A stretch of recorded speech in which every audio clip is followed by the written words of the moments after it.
Hey everyone, we are 3 weeks from the draft. 3 weeks from today, you're right. Yep, exciting. We are almost there. A bit of Eagles news on Thursday. This is the Eagle Eye podcast presented by Nissan. He's Reuben Frank. I'm Dave Zangaro. We had a full podcast planned, Reuben, then the Eagles throw us some news on top of it. Avonte Maddox back on a 1-year deal. Yeah, and not surprising. I think when they released him about a month ago, we kind of knew it was a possibility. Give him a chance to be a free agent for a month, and it didn't make sense for him to sign a lesser deal immediately. Maybe somebody out there is going to give him a better deal than what the Eagles are offering. But look, with his injury history, and I really respect the player and what he does, the way he plays the game. But the reality is he's just been unavailable more than he's been available. And it's tough if you're a team out there looking for a slot corner to give guaranteed money to a guy that has played, 9 games the last 2 years. So, look, I like having him back. You're certainly at a lower salary. You don't know the details yet, but I'm guessing it's going to be incentive-laden deal with a very small base salary. And if he can stay healthy and stay on the field, then he gets more money, and the Eagles get a very good slot corner. If not, you're back to where we were last year, kind of, hopefully not where they were last year, which was trying everybody on the team in the slot, and they just never did find a replacement for him. He's a good player when he's healthy. Let's see if he can stay healthy. Yeah, I think that's the key, right? Is like they just can't go into a season relying on him to be the only option there. They got in trouble when they did that last year, but you're right. Like when he's on the field, he's one of the better nickels in the league. He's shown that, but he's also shown an inability to be on the field. He certainly wasn't going to be back on his previous contract. He was entering the final year of that extension he signed a few years ago. So we knew something had to give. He gets released. I think he took a visit with the Saints. So there was some interest in him, and you understand why there would be, but you also understand why he was still available this deep into the process. And for the Eagles, like I think this move makes sense. And I think it always made sense. We talked about, from the moment they released Avonte Maddox, I think we were on this podcast saying, well, we'll see if he comes back. It would make sense to bring him back. Yeah, and the crazy thing is when he plays his first game next year, he'll have played for 4 defensive coordinators in his last 6 games, because Super Bowl with Gannon. Then he played 2 games before he got hurt with Sean Desai, and then 2 games at the end of the regular season under Matt Patricia, and then his first game with Vic Fangio. So it'll be his 4th coordinator in 6 games. And I'm guessing that's never happened in NFL history. Yeah, it'd be hard to pull off.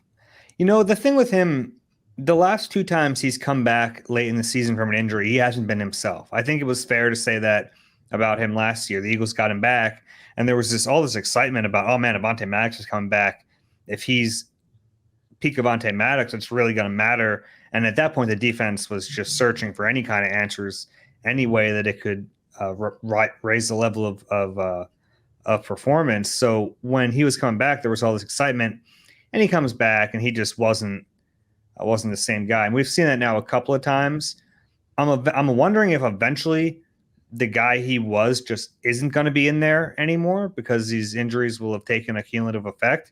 I don't know. I think he's worth betting on at a low risk deal, but like we mentioned, that they just can't go into a season relying on him to the extent that they did last year.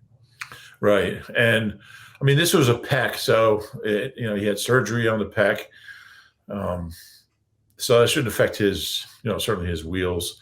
But he has had ankle and foot, toe type injuries and surgery. Yeah. So he's had a little bit of everything. He's not a big guy. He plays the game, I don't say recklessly, but he plays the game fearlessly, certainly. He plays the game as if he's 6'2", 225, and he's not. So we'll see. It'll be interesting to see what other moves they make in the secondary, and specifically in the slot. Eli Ricks played a lot of snaps in the slot last year, fair amount. But most of those guys they were trying out are no longer here, or a few of them. So We'll see. It's going to be a lot of change in that secondary. I'm still not convinced James Bradbury is going to be here. Justin Evans was an opening day starter. He's gone. Byard's gone. Roby's gone. There's a lot of turnover in that secondary. So that was necessary, certainly. Are the Eagles already in a better spot at the nickel position than they were last year? I don't know. I mean, they know Ricks is a functional, serviceable guy. I like to combine those two words there. That was good. I did that. What do you call that? Portamento? I did think Portamento. Yeah. I don't know. They still don't. I mean, you're going to go into camp with Maddox as your one, I would think. Right now, we'll see what happens in the draft. I think there's a chance. I'm saying barring other moves. We'll see. I mean, it's kind of hard to give that job to a rookie unless he's a pretty high pick. So we'll see. But I'm still a little concerned about the position overall. I would say yes, just because I don't feel like you can rely on Avonte. It's not a knock on him. It's just the reality. Yeah, I agree with that. I think that they're already in a better spot than they were last year post McPherson injury, because last year, I mean, they really had no one. Mario Goodrich was on the team as the backup nickel, and they didn't even trust him to play. So this year, you have Zach McPherson coming back from that Achilles. He should be completely healed based on the timing of that Achilles injury in the preseason. So even though we haven't really seen him play there, the Eagles like him. He's another body I think you can trust a little bit. I know Isaiah Rodgers hasn't played in the nickel, but he certainly seems to have the body type to be able to do that. You like him. And then Eli Ricks, I think, at least gives you a higher basement level play than like a Mario Goodrich would have last year. Yeah, I would agree with that. Zach McPherson is kind of the wild card there. We don't know how good he is. When we talked to him at the end of last season, he was very optimistic about his health, so that's good. But I don't know. I mean, what do we know about Zach McPherson in the slot? Not a whole lot. So we'll see. Now you're rhyming. Yeah. I'm a natural poet. Okay. Yeah. It's interesting. Part of me thinks it's a mistake to try to run it back with Avonte, but at a lower price tag. I get it, and it makes sense. I think the mistake would be bringing him back with the thought process that he's going to be there for 17 games. Bringing him back is, to me, it's fine. Yeah, as long as it's a low risk enough move, which it will be. As long as there's an alternate plan that makes sense. Like if McPherson has a great summer, or Ricks has a great summer getting reps in the slot, or if Rodgers comes in and shows that he can be an inside corner, be interesting to see. I mean, he's not even cleared yet, but we'll see what happens there. But they obviously expect him to be very soon. They might just want to keep him outside. We'll see. I don't know. Yeah, if you ever talk to any of the coaches, would be a good question to ask, but we're not allowed. Yeah, the Rodgers one. I mean, you talked about McPherson being a wild card. To me, Rodgers is a huge wild card. I know fans are excited about him, and I get that, but he hasn't played football in a year. Yeah, I think when you're 31st in the NFL in pass defense, fans are going to get excited about any new player, any addition that you make. So, he's just such an intriguing guy. I mean, he didn't even start that many games with the Colts, but I think just first of all, I think people kind of are rooting for him because it does seem a little hypocritical for the NFL, look, every commercial during an NFL game is for a betting service, and he was suspended for betting. It's just, and I get that it's different for us to do it and for a player to do it, but it does seem a little hypocritical that the penalties are so extreme for doing what the NFL was basically paying, their salaries and the kind of subsidizing the league to a great extent. So I think people kind of feel like maybe it was a little unjust that he got suspended for a year. He did violate the policy, so we'll see. But yeah, people can't wait to see him play, certainly. With Avonte Maddox coming back, they pretty much keep that 2018 class together. Yeah. It's Howie's best draft class. We talked about the draft being 3 weeks away. That 2018 class was not very big. It was very good. Yeah, Goddard, Mailata, Matt Pryor. Matt Pryor's still in the league, so he is. I'm just wondering why you went Matt Pryor that high. He's the first guy I thought of, other than it was Goddard, Maddox, Sweat, and Mailata are the ones that are still here, and then Pryor was the only other pick that year. Yeah, they only had 5 picks. It was a really good draft. And if Maddox can kind of re-establish himself as a top slot corner, then that makes it even stronger. So, and it looked like they'd lose 2 of those guys this offseason, and then they're all back. They're all back, except Matt Pryor. Still in the league. Not bad for a 6th-round pick. No, not at all. I thought he was going to be pretty good. I mean, he's good enough to be in the league, but he wasn't really that good here. But anyway. He was big. He still is. I remember when they brought in Pryor and Mailata that summer, the 2 of them, their shoe sizes were like 18 or something like that. Just ridiculous. Clown shoes.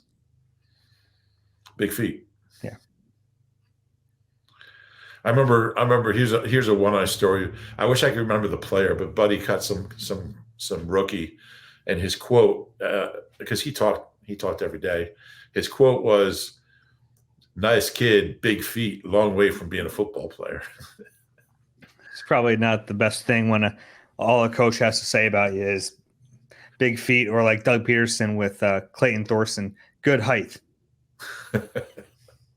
Yeah, Buddy once kept a guy around. Buddy made all the players wear a suit when they had road trips, and it was a preseason game.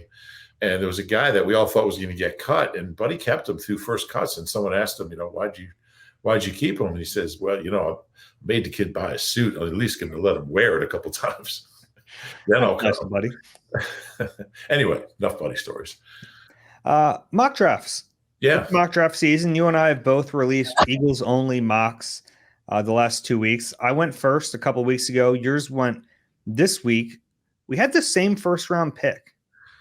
Yeah, we did, and we apparently had another player the same, but in a different round. Which I just am noticing. Now, how do you want to do this? You want to just start from in the 1st round, or in the 6th round, or go up, go down? Yeah, no, I think we'll go chronologically here, and I'm just going random order. We'll jump around a little bit. Let's go to the 4th round. Let's go back up to the second. No, let's go with the first pick. I didn't look at yours, just so everyone knows. I did not look at Dave's. I didn't want to be influenced by it and, end up picking the same players, but I did anyway. But look, it makes a lot of sense. It does. And I looked at yours, but it was after I already did mine. So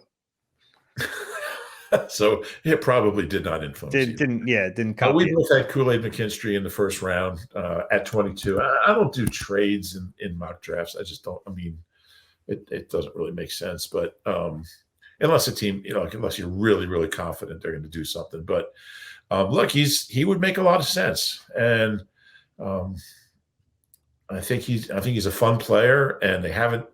Well, I know they've got some corners that they like, but the chance of getting a real impact guy in the 1st round might be too good to pass up. Yeah, I really like Kool-Aid, and I know it's hurt him a little bit that Terrion Arnold has surpassed him, and there's this view that he's not even the best corner on his team. Yeah, might be true. Doesn't mean he's not a really good corner. Doesn't mean he's not a 1st-round corner. I know there were questions about his pure speed, but he ran pretty well at his pro day, sub 4.5. So I think he has enough wheels to get it done. And I think that corner is such a high variance position when you're trying to evaluate. It's a tough position to nail. And maybe that's part of the reason the Eagles have not drafted an awful lot of them very high. to me, Kool-Aid feels like as safe as you can get at the position, given how battle tested he is in the SEC. 3-year starter at Alabama. Like, there's a ton of tape on him. Good teams faced him quite a bit, and he was still a first round pick. He was still really good. So I think that, there might be more upside with some of these other corners, but Kool-Aid to me is like a hit it down the fairway type of player. No, I think that's a really good point. I'd be surprised if he's a bust. I mean, and there are guys in this draft that might be more of an all or nothing pick, but yeah. And there's things he needs to work on, but you play in the SEC. That's the closest thing to playing in the NFL. And the Eagles have certainly shown, Howie has certainly shown a propensity to take SEC guys. They're within the last 2 years, 3 years. What's that? Within like the last 3 years, yes. Yeah. Before then, everyone was like, "Why isn't he?" Yeah, but in recent years, and yeah, I just think it makes a lot of sense, in a lot of ways. He's just a really solid guy. He's smart. He's got decent size, like you said. He has really, above average speed. He answered that question. He's a guy who could come in, and I would think he can play, plug and play guy. So I like the pick. Yeah, and corner in general over the last 5 or 6 years, we've seen a lot more rookies play and be good right away, whereas it used to be kind of a developmental position. Like, you would draft these guys and they wouldn't be very good right away. But man, the last few years, we've seen some elite corners, first round picks. I think you see the same thing with wide receivers. And I just think college offenses have evolved so much. The passing games are a lot more complicated and NFL-like, because players want to go to a school. If you're a corner or receiver, you want to go somewhere that runs an NFL-style offense, so it prepares you for the NFL, and so you get drafted higher, and so you make more money. So you're seeing the teams with, really complex NFL-style offenses, producing plug-and-play corners and receivers. Yeah, and where the Eagles are picking, like I think there's a really good chance Kool-Aid McKinstry is there at 22. I think there's a good chance. I think he'll go somewhere in that neighborhood. Okay, why don't you take me through your first second round pick, second round 50 overall? So I used the philosophy that, and I think we mentioned this on the last pod, that the Eagles love taking guys from Alabama and Georgia, and Jermaine Burton played at both. He started at Georgia and then finished at Alabama. And he's a guy that didn't have great numbers. He played in two offenses where they're throwing to 10 different guys. They've got all these NFL prospects. But he was just really solid. And the two numbers I like, he only caught 132 passes combined in his 4 years. But he had 23 touchdowns and he averaged 18 yards a catch. So he's a guy that can run. He's ran 4.45 at the combine. So he's fast enough. And look, is he a 1? Is he a 2? I don't know. He could be a hell of a 3 though. And we've talked so much about how this team needs that next weapon. And I think he can be that. One day he might be, a 1 or a 2, but he can come in without that pressure, but still play a lot and produce and help the offense. And he can be a deep threat. He can be a mid-range guy and take some of the pressure off Avonte and AJ. I like the player, and I think it makes sense. I think a second-round wide receiver makes a lot of sense. Any concern about the mouths to feed argument? No, I mean, I just, and I know that's Nick's thing. We have 3 guys and they're going to get the ball, but I mean, I think an offense is more dangerous when there's more weapons. I just think it's that simple.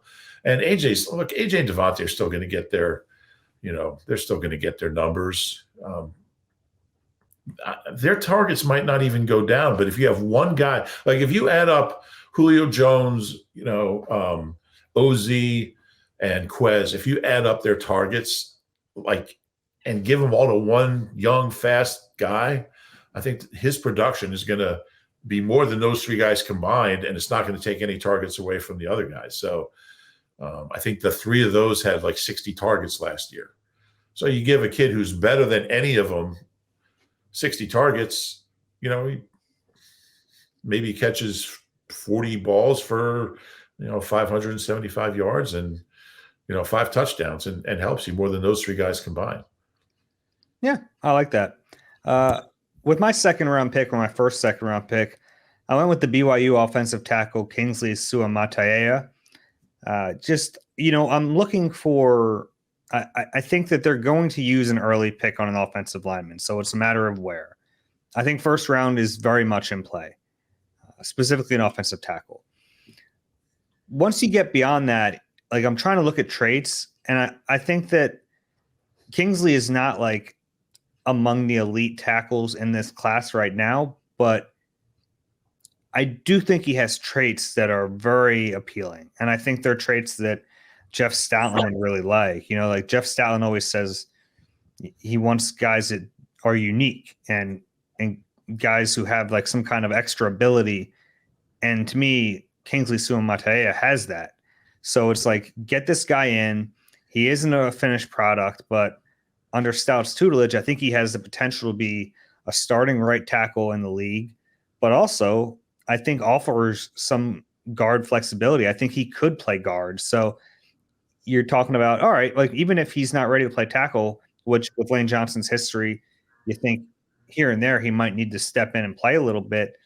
I think he might be able to battle for a right guard spot immediately. So I think he makes sense. I think he has plus athleticism. And getting him to a coach like Jeff Stoutland is really intriguing to me. Now, if he goes to the wrong coach, I think there are some bad habits that he might never get the most out of his athleticism. So a little selfishly, because I like the player, I want to see him go to a good offensive line coach, and Stout would clearly fit that bill. Yeah, it's fun watching Stout with young offensive linemen. It's just, when you go to practice, and we both like watching one-on-ones, and we always spend time down with the offensive lineman. When you see Stout with a young guy, the way he pushes them, the way he teaches them, that's big-time entertainment right there. Yeah. You can just see the guy. You talk about athleticism. He ran 5.04 at 330 pounds. That works for me. Yeah.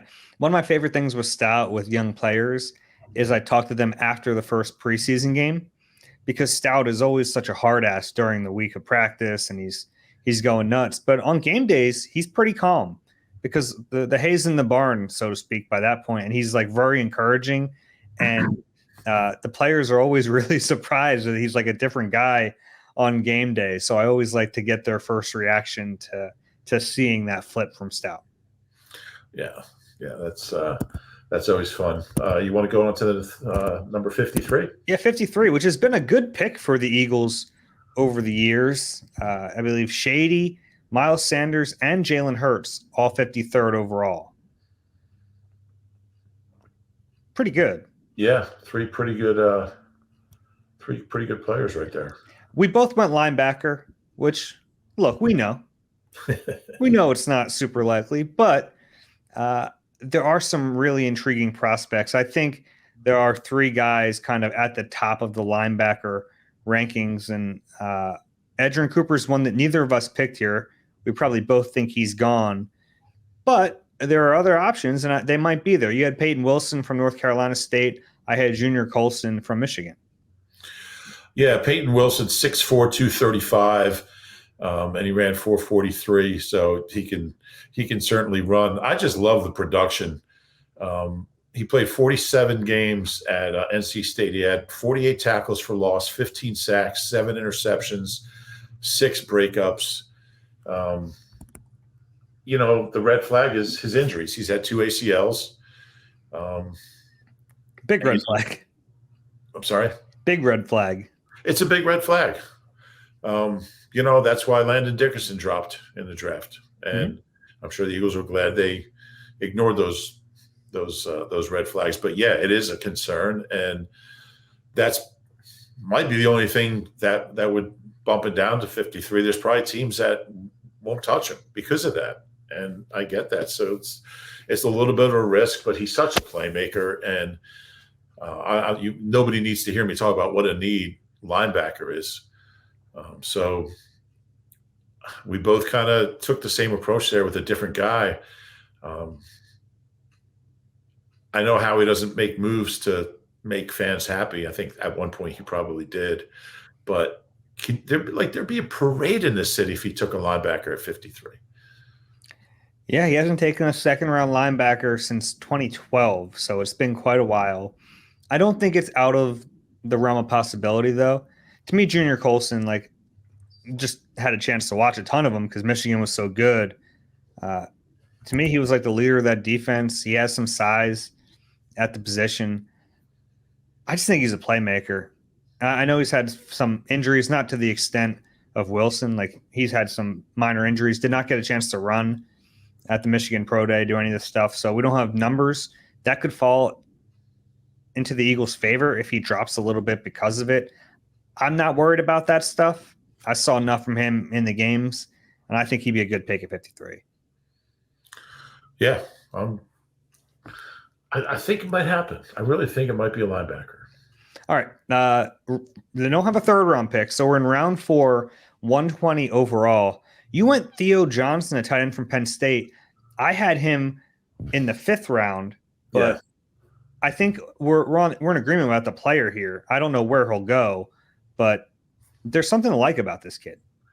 Yeah, I think there's a lot to like. And 120 might be a little high, but I'll tell you what, he's a guy who, I mean, anybody who watches Penn State knows they haven't really had super evolved passing games in a little while, probably since Tony Sacco was there. I don't know. That's not their thing. They play defense and run the ball. But he still had 73 catches for 882 yards, 12 touchdowns in 3 years without really playing in a big-time offense. I mean, he's a huge guy, 6'6", 260. He had a great combine, which I think might take him more from where you have him to where I have him. I certainly could be wrong. I think if they draft a tight end, it should be with an eye on a guy who can be a 2 this year and has a chance to be a 1 at some point. And I think he might have that chance. We've talked a lot about Goddard and the year he had last year and the questions around him now. He might come back and have a healthy, big-time 900-yard season, but he's getting to be at that age where you wonder. So we both agree on the player, just a matter of where. But, boy, I think it would make a lot of sense. Goddard had his worst year, even accounting for the injuries as far as like yards per game and yards per catch. Even when he was healthy, even when he played, the production just wasn't the same. And I mean, the whole offense was kind of up and down at times, but I just don't think Grant Calcaterra is enough as your tight end 2. Yes, well, they have Albert O in the building. I don't think Albert O and Grant Calcaterra is enough as your tight end 2, and you don't either because you have Theo going in the 5th round. I do. I think. Let me just say one thing about him before. Even at that size, he's not a big time blocker. He should be, and Goddard wasn't either in college. So, it's something I would think that they're not going to draft him unless they figure he can become that. He wasn't really asked to do it that much, but he's got to get better at that wherever he goes. Yeah, I mean, Goddard coming in was pretty good blocker already. Like, you're right though. And to me, Johnson is like, of the day 3 picks at that position, if there's one who you think has a potential to be a tight end 1 at some point in the league, I think it's him. I think he has the athleticism, the build, the ability as a pass catcher to eventually be a 1. Now, I don't think it's like likely that he gets there. We're talking about a day 3 pick for a reason, but has the tools, certainly. Yeah, I mean, Selleck was a 5th-round pick, so yeah, you can find guys. Got really good hands, so he can catch the ball. That's not the question, but I love his size, and I like the potential there. My 4th round pick, before we move on to your pick in the 5th, Anaya Smith from Texas A&M, the wide receiver, just a fun player. Like, I just want a fun player in this offense. I think he's probably a better, like, prototypical slot fit than some other receivers. He's a little bit gadgety. He can return. Certainly with new kickoff return rules, he'd be a fun player there. Yeah, I think he'd be a fun addition to this offense. I know Aaron Moorhead was out there at the Aggies Pro Day getting a closer look at him. I think he's the type of player who will just add a different dynamic to this offense, especially if they're going to be using a lot more motion and being a little more innovative. Anaya Smith is like a really good fit for that. He's small, but yeah, was he 5'9"? 5'9", 190. So you're talking about, yeah, he's small, but nothing wrong with having a prototypical slot receiver size. Those guys are really effective sometimes. Couldn't agree more. Yeah, it's an interesting name. All right, so your 5th-round pick, because my 5th-round pick was Theo Johnson. Who's your first of the 5th rounds for you? At 161, I went with Walter Rouse, big O tackle from Oklahoma. Started at Stanford, finished at Oklahoma, 6'6", 325. Really good pass blocker. You take a guy in the 5th round, you're not going to get a polished guy. I think there's a really good chance they'll take a tackle before the 5th round, but this is the way mine went. And he needs a lot of work on his technique, but he's big and he's strong. And I think they've had success taking O linemen in the later rounds. Obviously Kelsey, but Big V in the 5th, I think, and Mailata was kind of a different story because he just hadn't played in the 7th. But I think they like late round O linemen. Just get a guy that has some traits, has size or whatever it is, and just get him in Stout's hands. Maybe redshirt him for a year and let Stout kind of teach him how to play NFL offensive line. And they've had success doing that. Yeah, I think the 5th is a good spot for Rouse.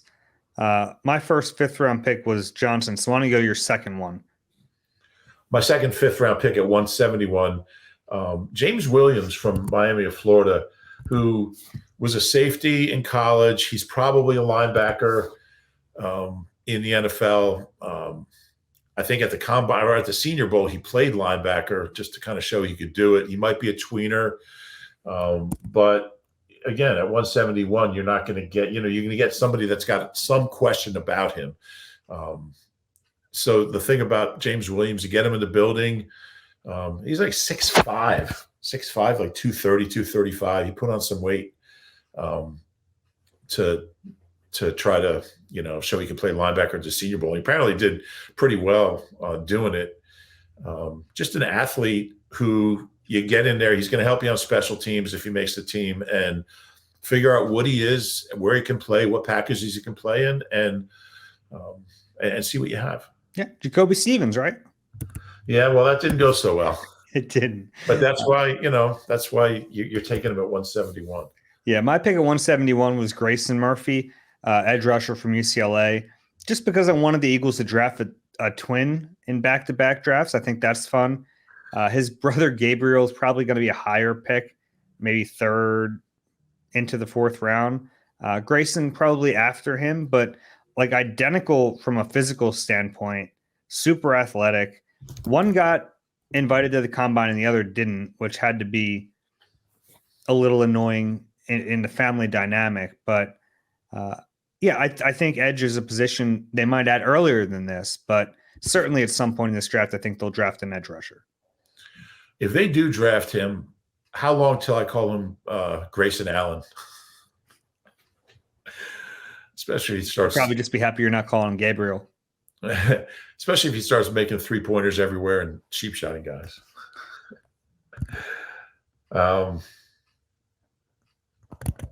Yeah, that's an interesting story. I mean, It seems like with twins, like a lot of times they're pretty even. I mean, the interesting thing with Sydney and his twin brother, they play different positions. And a lot of times they're the same. That's why like who was it? Raleigh McKenzie and Reggie McKenzie were identical twins, and Raleigh was an offensive lineman and Reggie was a defensive. He was a linebacker, which was interesting. But anyway, I'm sure we'll have a list of the top 10 twins in Philadelphia sports history if that happens.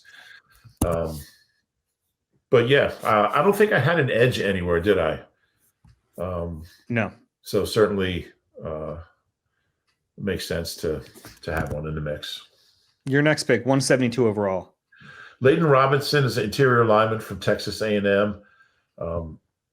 He's I always, one of the first scouting terms I ever heard was he plays well in a phone booth.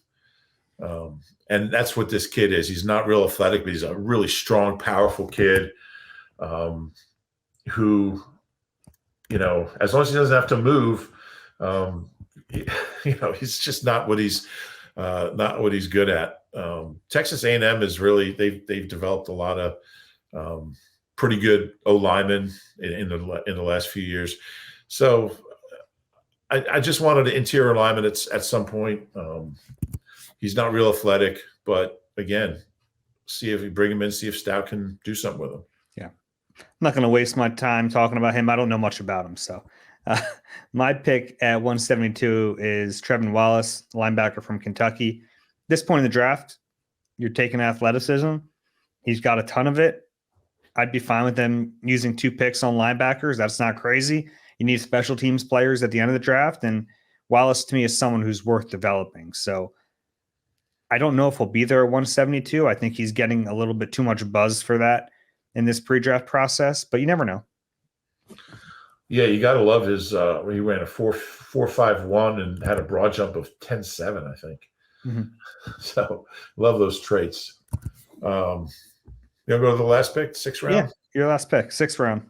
My last pick is I drafted a running back from Alabama, Jace McClellan. I actually really like this kid, and he didn't have a very good combine, but the production was really good. He didn't play a lot. He was behind Najee Harris as a freshman, Brian Robinson as a sophomore, Jahmyr Gibbs as a junior. He was finally the main guy this last year, and he only had 180 carries, but averaged 4.9 yards a carry, had 8 touchdowns, caught 15 passes. He ran for like 2,000 yards for Alabama. Had another 400 as a receiver, so he can catch the ball. He was really good in the college football playoff semifinals when Alabama lost to Michigan. He had 14 for 89. He had a long touchdown, so a lot of people saw that game. I think Boston Scott's still out there. He hasn't signed anywhere, so you have Saquon and Gainwell. I like the idea of a young running back. You bring him in, see what he can do. Yeah, my last pick, 211 overall, Tyler Owens, safety from Texas Tech. Aside from all the physical attributes, which you'll want, doesn't believe in space or isn't so sure about space, which I think is just fun. I think. And you don't mean playing in space. No. Actual look up. Nah, don't buy what I'm seeing up there. It kind of became, everyone was joking about it at the combine. It doesn't really bother me, right? Like it's goofy, but the player actually does make sense. You're like I mentioned, like in these late rounds, sometimes you're just drafting traits. A broad jump of 12.2 will, that'll make everyone take a little notice there. I don't know what he'd be. I don't know if he has like starting caliber ability ever, but you're drafting traits, you put him on special teams and you let him run. You think he watches Star Trek? I don't think so. I think he's so fast because he doesn't believe in like gravity. Oh, he doesn't believe in gravity either. No, I don't know if I'm making that up. Interesting. Have you ever seen Gravity? I haven't seen it. No one's ever seen it, so maybe saw the movie. I'm sorry. Never mind. Saw the movie. I wonder if he's ever watched. Oh, never mind. I'm not gonna make any more space jokes. Okay. All right, that's fun. We have 3 weeks until the draft. We just wanted to go over those real quick. Let's take a break. And on the other side, we're going to pick our all-time Howie Roseman draft team. You deserve a car that thrills you, a car that puts goosebumps on your goosebumps. At Nissan, we got everything from turbocharged SUVs to 100% electric vehicles that'll make your heart beat faster. Experience the thrill for yourself and shop your local Nissan store at nissanusa.com today.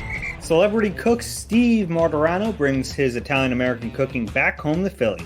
Enjoy Martorano's Prime at Rivers Casino and Steve's famous meatballs with Sunday gravy, prime steaks, and more. Make reservations at Martorano's Prime on Open Table. Rube, we saved the entire second half of this podcast for something I think is going to be a lot of fun. Howie Roseman has been general manager of the Eagles since 2010, minus the 1 year in 2015 where he was not in charge. So he's drafted a ton of players. So we thought, why not create an entire team, 11 on offense, 11 on defense, with the best Howie Roseman draft picks, and we'll go by position. Let's start at quarterback. And by the way, I love how Kelsey put it in his farewell speech when Howie was sent to the other side of the building. That was perfect. Yeah, it was good. He also referenced that in his speech after the Super Bowl win. Yes, he did. You're right. At quarterback, he's drafted 7 quarterbacks. Just one in the first round, that was Carson Wentz in 2016. And you can argue that Carson deserved to be the quarterback of his team, but at this point, I think Jalen Hurts has surpassed him. Well, and he also drafted a Super Bowl MVP. He did, but it took a stint away and coming back for him to win that MVP. And in his first stint, he was a Pro Bowler and had that 27-2 touchdown interception ratio. Mm-hmm. Jalen Hurts is probably the correct answer, but Nick Foles in the third round, getting a Super Bowl MVP in the third round is something to be said for that. He just never played. He never played more than 10 games. Never started more than 10 games as an Eagle. So I would go Hurts, but Nick Foles is a pretty good pick too. Would you go Foles over Wentz? Well, I don't have to. We're not picking too deep, right? So no. It's always going to be. I mean, Wentz had a better career in the regular season, but I'd probably go Foles second. Okay, doesn't matter. We're in agreement. So I mean, the 2020 season for Carter. I'll go Foles second. Okay, it doesn't really matter. We have Jalen Hurts as our starting quarterback, and we're going to do the worst at that position. Just one guy at each position, and taking into account what round also, not just he's the worst guy. Sure. Matt Barkley, 4th round. He's had a long career, but he's never been very good, and he never barely played here. So 4th round pick. Yeah. No, Clayton Thorson was the worst pick. Yeah, but what round was he in? 5th round. Oh, he's in the 5th round. Yeah, my bad. See, StatHead doesn't give you guys who didn't play, so bastards. But yeah, obviously Clayton Thorson would be worse than. Yeah. He never got in a game. Mm-hmm. All right, running back. I think we're going back to the 53rd pick. I think the best running back Howie's drafted is Miles Sanders. Yeah, I mean, he had a really good 4 years here, and I mean the numbers. I mean, he's got the highest rushing average in Eagles history. He's like, he made a Pro Bowl. I mean, the eye test never said he was quite as good as the numbers, but I mean, he's got a career average of as an Eagle of 5 yards a carry. You can't argue with that. So, and there haven't been a lot of them. I mean, well, that's the thing, and Shady was obviously before Howie became general manager. Year before, yeah. 09. Gainwell, I think, is a good pick for where they got him, certainly in the 5th round. Yeah. Same with Wendell Smallwood, who gave them decent play for a while. Yeah. Deion Lewis was a 5th-round pick who kind of his career got better after he left here, but ended up having a decent NFL career. Bryce Brown in the 7th round. At one point, you thought, man, they have something here, and that didn't really materialize. But he had 2 incredible games in a row. Well, and he screwed up stats for the next century. The worst would be Donnell Pumphrey, I reckon. Yeah, 4th-round pick in what Howie called like a historic running back draft. He never played in a league. And really, like the process with which they drafted Pumphrey never made sense. He was like a run between the tackles guy at San Diego State, and then he got to the league, and they thought, well, we'll make him a pass catching gadgety back, and he didn't have the juice to do that. He did not. Receiver. One of these is very easy. I'll go ahead and slide Devontae Smith into one of these receiver slots. Even if we're only having one other receiver on this starting 11, it's not easy. It's not. I went with Jordan Matthews. Yeah, I think that's the right choice. 224 catches his first 3 years. It's still, I think he's now 12th most catches in his first 3 seasons. I mean, he was a really solid guy. He wasn't great, but he was pretty good for those first 3 years. And then I don't know what happened. He got traded to Buffalo, and then just had a bunch of injuries, and he barely played again. Came back, caught a touchdown in the playoff game in New Orleans, right? Mm-hmm. Down the sideline. Then he was on and off the Niners roster like 20 times. Tried to become a tight end. I think he's finally out of football. Great guy. His interviews went on longer than his career. He'll be good at whatever he does. Now, are you cool with us running 12 personnel with this team? Well, I did pick a 3rd receiver. Okay. I picked Riley Cooper. Yeah, I guess he was a 5th-round pick, which I'd prefer not to have Riley on my team, but I get it. Well, I mean, are we leaving guys off because they're jerks? I mean, sure, it's our team. I mean, he that 1 year he had over 700 yards, 780 something, caught over 50 balls, had that big catch in the snow against the Lions, the snowball. Pretty good 5th-round pick, production wise. If we're going to go 3, I mean, there just haven't been that many. Yeah. What if we go 2 and we have 2 tight ends? We can do that. Let's do that instead. Worst receiver pick. This one is actually tricky. Yeah, I mean, I went Rager over J-Jaw. I mean, J-Jaw barely had a career. I think he only caught 16 passes, and for a 2nd-round pick is just unheard of. But Rager, as a 1st-round pick, and he's still in the league, but he was just terrible. I mean, as a 1st-round pick, I think that was probably a worse pick than J-Jaw. They were probably the process better. Obviously flawed. I'm sorry? And the process was obviously flawed with Rager, the Justin Jefferson of it all. Yeah. I mean, yeah, it was terrible. Okay. Jordan Matthews, you are in tight end, obviously. They haven't drafted many tight ends. Just 4 tight ends. I'm about to put them both on this team. I think Zach Ertz in 2013 and Dallas Goedert in 2018 deserve to make this list. Yeah. If you want to go 2 tight ends, I know one. I'd rather have Goddard than Riley Cooper. I know one person will be really happy you're doing it this way. But yeah, we could do that. So who were the other 2? I guess Clay Harbor and one you shouldn't forget because he's still here. Grant Calcaterra. Yeah.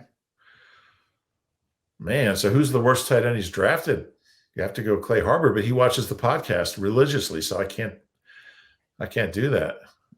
So that's just he's a victim of the lack of drafting tight ends here. Sorry, Clay, you're the worst tight end Howie's ever drafted. That's mean. I'll get a text. I mean, like 5 Grant is a 6th-round pick, late-round pick, hasn't really played. The other 2 are like really good players. Yeah. Offensive line. Let's try to let's go ahead and put that Jason Kelce fella as our starting center. Could do that. I mean, we don't need to belabor that point, but getting a Hall of Famer in the 6th round is one of Howie's best moves ever. Yeah. Left tackle, is it Jordan Mailata? It definitely is, right? Yeah. Right tackle, it'll be Lane. Yep. It always throws me off that Jordan doesn't have a college. Like, he just has nothing next to his name when he got drafted. Wonder if I'll ever go back and. I'll put Stoutland University next to him. I like it. Landon's the best left guard. Yeah. I would say Malo. Well, we can put Sam Malo at right. Yeah, that's what I did. Okay. I just picked one guy for the worst offensive lineman, Fireman Danny. I didn't go by position because Yeah. Just the worst offensive lineman. Yeah. He clearly is. He had drafted a guy who didn't want to play football. Wasn't really interested in the game. And look, Andre Dillard certainly not a good pick either. No, but at least he tried. That's fair. All right, let's flip the defense, and we can play a little bit with how we want to do this. You want to go 2 defensive ends? How he wanted to do this. Yeah, that's how I did it. Okay. So Brandon Graham? Brandon Graham. Okay. And Sweaty. Yeah, Brandon Graham and Sweat. I think that's the right picks there. Might be their starters this year. All right, so then defensive tackle. The first one was Teo. Teo was a 3rd-round pick. Yeah, that didn't work out. Yeah. Sharif Miller was a 4 as well. That wasn't good. Yeah. It was a late 4th, though. It was 138 overall. Yeah, he played 1 snap. Mm-hmm. Defensive tackle. I mean, we're going to put Fletch in there. Then the other ones, how do you do this? Jalen Carter might already be there. Yeah, I went with him. I did too, but it was tricky because, Benny Logan had an okay career. Yeah, if somebody was just like the next notch up from Benny Logan, I would consider him over Jalen after just 1 season. But Milton's in the mix. I think Milton's a really good pick where they got him. He's a good, solid player, but I got to go Jalen Carter. Yeah, I'm with you there. It was, just what we've seen in a half a year was so good that I have a hard time picking anyone else. And I don't think he was awful the second half. He definitely dropped it down. I think there's a lot of guys who were a lot worse. I don't think he was awful the second half. And for the most part, the Eagles have made some pretty good picks at defensive tackle. There haven't been disasters. Yeah. Even Bo Allen in the 7th round, a really good player. Solid. Back in the day, there were some disasters like Leonard Renfro and Bruce Walker. Yeah. Leonard Renfro was a 1st-round pick out of Colorado, D tackle, and Norman Brayman made the Eagles start him because he had been drafted in the 1st round as a rookie. He started a game again. He started 3 games, and in each game, the opposing running back had at least 180 yards. Emmitt Smith had his career high, 241 yards against the Eagles with Leonard Renfro playing. Some guy from the Cards had 185 yards. Who I don't remember his name. And then there were 3 games, and then he got benched and then got cut. And that was the Leonard Renfro story, but not a Howie pick. Thank you for all that. But it's an incredible story. Worst defensive tackle pick? Yeah, I didn't put one. I just put 1 defensive lineman. Yeah, it could end up being Jordan Davis. It could, but I'm not ready to go there. I'm not either, but I mean, it could. I think certainly relative to expectation, he has not lived up to that yet. Fair. He has time. This is where everything's going to get really, really hard. We have linebacker and corner coming up. Who in the heck are you putting at linebacker? We have to take 2 linebackers, right? Michael Kendricks is 1. Yeah. And even he really fell off. He was up and down. But if I had to pick a second one, it's Nate Gary. Who else is there? He Yeah, had a pick six once. it's gonna have to be. I mean, there's no one else here. Some of these picks, I mean, you go back to the early 2010s, Jamar Chaney, Keenan Clayton, Greg Lloyd, Brian Roll, Casey Matthews, like it was rough. Yeah, at least Nate Gary, I mean, he started a lot of games. He had a pick six once. I think he had 2 interceptions one year. He's the best of the worst. I agree with that. And we'll see, like Nakobe, the book is not completely done on him, so he'll have a chance to take over Nate Gary's spot. But we're certainly in nickel defense here because I don't know how the heck we would pick another linebacker. Yeah. And maybe that's why Howie never picks linebackers, because the second best one he ever drafted is Nate Gary. And the worst, I went with Davion Taylor in the 3rd round. Yeah, it was a very late 3rd round pick, but yeah, man, yeah, that certainly didn't work. Quote machine. Yeah, and I think Davion Taylor, like if he went to a team that wasn't good, he might have been able to develop because they would have just been able to play him. And I think he had tools, but the Eagles were too good. They couldn't waste time playing him. Yeah, and then he got hurt. He finally was playing okay, and he got hurt. Mm-hmm. Yeah. Yeah, and Casey Matthews in the 4th didn't go well either. No. All right, cornerback. This was interesting. Yeah. Can we put Avonte as the nickel? Yeah, that's what I did. Okay. Yeah. Yeah, that was even before they re-signed him. I had him on there. Yeah. We could have gone Brandon Boykin as the nickel. I think that would have been acceptable. Very brief period of excellence. Mm-hmm.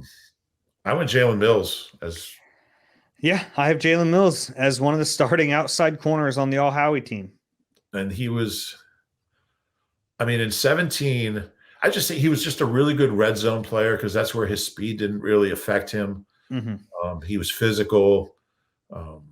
He brought a little swagger. He wasn't a great player, but in 17, he was a pretty good player, especially on big plays, red zone. Yeah, still in the league. 7th round pick, 6th round pick, or 7th round pick. 7th round pick. So yeah, pretty good career for a 7th round pick. Yeah, 233 overall, really late. Yeah. The other corner has to be Rasul. Yeah, I went Rasul. It's not great. It's not. He's the last day 2 corner, day 2 or day 1 corner the Eagles have taken. Yeah, that was 7 years ago now. Yeah. Yeah, that was the 17 draft, which also produced the worst. I went Sidney Jones. Oh, the worst corner. Yeah. I think that's fair. He was They've had some bad ones. I mean, Nate Allen certainly was not good. Curtis Marsh was not good, but Sidney never even really played here. Well, Nate was a safety, but yeah. Okay. Nate Allen, but yeah, Sidney. And I liked the pick when they made it. I thought they stole a guy. He was going to get healthy, and they were going to have a 1st round talent. I think that injury, he was never quite the same. And he played a few years after he left here, but he was never anywhere close to the player I thought he was going to be. Safety. I went Kirk Coleman and Nate Allen. Is it Nate Allen? He was a starter for like 5 years. Yeah, I guess it has to be, huh? Who else? Yeah. Not ready to put Sidney Brown on there just because of 1 pick 6, 99 yards. It is crazy how bad this group is. Yeah. Yeah, I guess it is Nate, huh? It has to be. And Kirk Coleman was a 7. He wasn't a great player, but he got a bunch of picks. If you include, I mean, his whole career, I mean, he had almost 30 interceptions in his career. Yeah. I mean, the other safeties here are just, You know what's crazy is Jordan Poyer ended up having a good career. The 2 7th round picks with the most interceptions in the last 20 years are Kirk Coleman and Jordan Poyer, both originally drafted by the Eagles. Coleman was here longer than Poyer, but yeah, it's kind of interesting. Not great. The worst safety is pretty easy. Second round pick, Jaquan Jarrett. Yeah, that didn't work out well. Give him credit. He ended up like having a little bit of a flash with the Jets, but one game he was AFC Player of the Week. Andy took I remember sitting in Boyko's office, and Andy blamed himself for that pick. That was him. So it's not really fair to Howie. But then again, Kelsey was Andy's pick too. So. Yeah, I mean, if Howie's going to get credit for Kelsey, he gets the blame for Jaquan. Yeah. It kind of tells you that, like, man, they have missed at some of these positions. And it's really interesting because there's some positions they've just really done well, and there's some that he really hasn't. It's kind of interesting when I started breaking it down by position, just how bad some of them were and have been and continue to be. Yeah. And I don't think I think overall his record is really good. I mean, there's a reason they win, they go to the playoffs every year, but at certain positions. But you can argue his strength has never and still is not the draft. Like, he finds unique ways to acquire talent, especially at positions where he kind of has a blind spot. Yeah, that's definitely true. The Eagles have had good corner play at times. They've had good safety play. They haven't drafted these positions well, but they find safeties, right? Like, they signed Malcolm Jenkins and they signed Rodney McLeod, and they traded for Darius Slay, and they traded for AJ Brown. So they've found unique ways to make up for some of the draft mistakes, but doesn't mean the draft mistakes weren't there to begin with. Howie is very good at acquiring disgruntled players, and he. You see what Alex just posted here?